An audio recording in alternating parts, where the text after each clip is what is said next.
Hey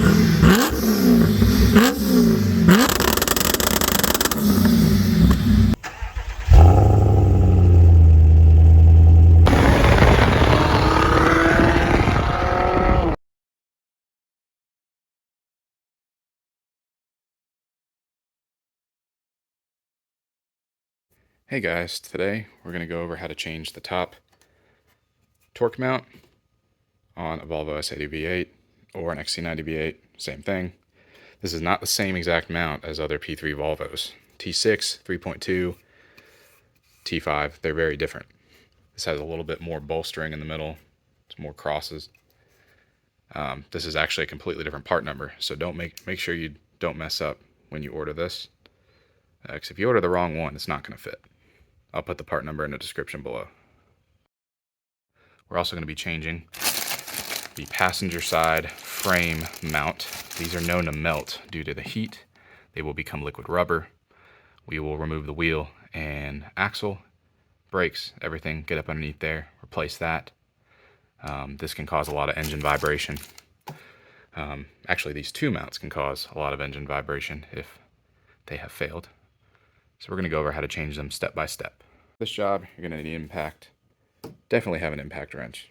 You do not want to do this job without an impact wrench. Impact sockets, jack stands, flashlights, as well as a hammer, and a few other little tools I'll go over as we do the job that you will need to complete this. Lift up the car, make sure your jack's on the frame, support the car with two jack stands, as well as the actual jack itself, because if any of these fails, you will be crushed. Go ahead and take your impact wrench, remove all the lug nuts once the wheel's off the ground, and then prepare for the wheel to drop. These are lug bolts, not lug nuts. There are no wheel studs holding this wheel on, so it will just drop right off when you loosen all of them.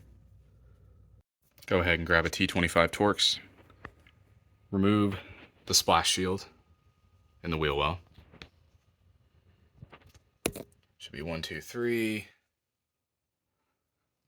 4, 5. A few more over here. And another retainer right there. Right, once you remove that splash shield, here's that mount right here. It's held in with the frame by 2 bolts. One is up underneath the CV axle. Right back in there. Fingers right on it. And there are 2 holding it to the actual engine itself, separated by rubber and metal. This mount fails, it kind of becomes a liquid rubber because of all the heat from the engine. It's a very common failing mount on this car. In fact, most of the mounts do fail on this car because of heat dissipation. So we're going to try to remove this without removing the CV axle.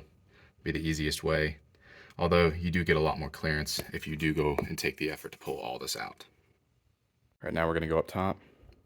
Go ahead and grab an 8mm ratchet. Remove the bolt that holds in the coolant reservoir. Remove the front engine cover. Take your power steering reservoir. Unclip it from its mount. Grab the hose like so and move it over near the middle of the engine. Kind of get it out of the way. Then you're just going to want to unclip the coolant reservoir right from right here and move it a little bit so we can access this bolt right here. Grab a 15mm and a ratchet. Start loosening that back bolt. Pay attention, you don't want to nick any of these hoses during this job or else you will be in trouble. These are very brittle and fragile. They're known to break very easily. These little coolant lines right there. Alright, once you get this back bolt out, you can either continue removing this mount. You'll have to put a wrench on this end and ratchet on that side. But we're going to continue to go back down to the bottom and finish removing this mount first. Alright, in order to remove that mount, we're going to actually have to lift the engine up a little bit. That's why we had to remove that top torque mount. So what you're going to want to do next, remove this splash shield. There's quite a few Torx bits. They're pretty easy to spin by hand. They're barely even kept on. You can use a drill and a Torx bit, but I mean it's pretty easy to just take them off by hand. Then grab a jack, piece of wood, put it against the oil pan, lift up about an inch, just so you can relieve the stress off that bottom mount that we're going to remove for the time being. Go ahead and grab your impact. Break these loose. This is using a 13mm impact socket on these. Next, go ahead and grab 17mm wrench, or if you can somehow fit an impact on that, you can. It's just easier to use a wrench or breaker bar and a socket on these. If you truly relieve the pressure from the engine with the jack, you should be able to spin these by hand as soon as you break them loose. They don't really have any stress on them since you relieve the engine weight from them.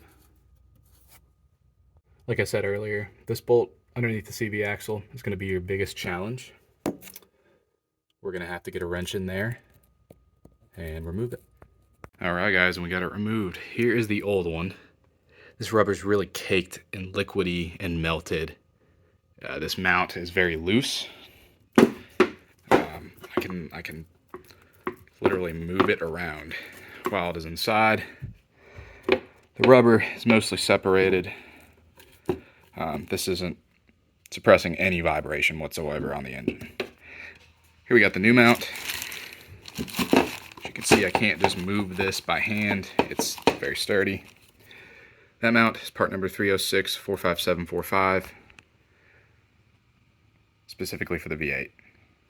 Since these mounts typically have a lot of rubber being melted or crushed, you're going to want to clean up this area.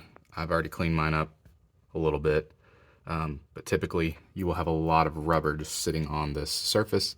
You want to make sure you have a flat, clean surface, both the engine and the frame, before you reinstall this mount. So you might get to a point when you're reinstalling this mount that you don't have enough room between the frame and the engine to actually put this on, because your mount was so crushed previously. Go ahead, take your jack, lift up the engine a little bit more, and you should be able to slide this in. Don't lift the engine too high, or you will put too much stress on your other mounts and risk breaking those as well. Alright, and look at that. We got that new mount on. Make sure everything is torque to spec. Torque specs will be below. This should make a significant difference in the way this engine vibrates.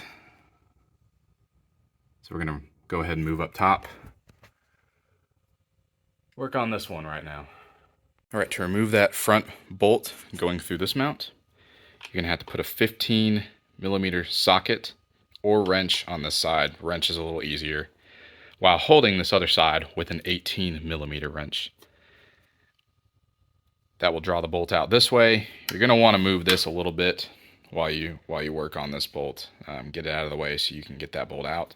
Another way you can go at this is by taking a 13mm and hitting 1, 2, and third bolt down in there, and this will actually remove this whole piece. It's a little bit easier that way, actually, I found.